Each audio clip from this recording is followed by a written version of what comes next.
carrying what they could pack at short notice.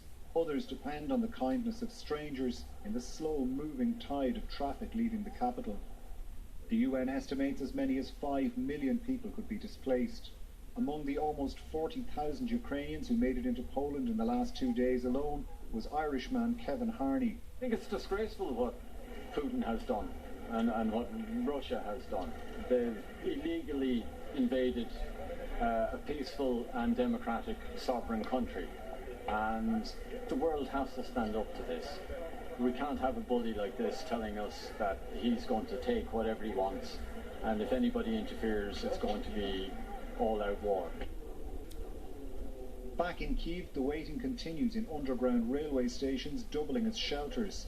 As the invading Russian army draws closer, going to the surface increasingly means facing war. Colm O'Mundoyne, RTE News. Good morning, you're waking up to Friday's Ireland AM. Stay with us, we're live until 10 this morning. Now coming up, Ireland stands in solidarity with the Ukrainian people in their darkest hour. Those were the words of Taoiseach Micheál Martin.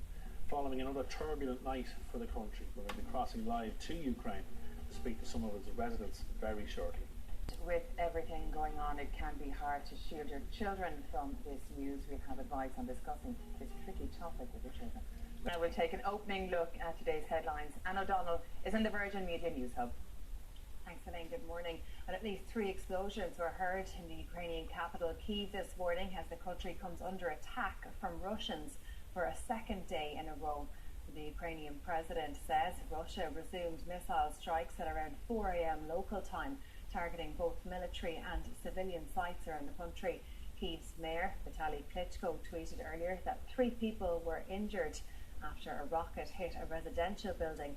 137 people are now known to have been killed during the invasion so far, as people are taking cover in bomb shelters and in underground metro stations.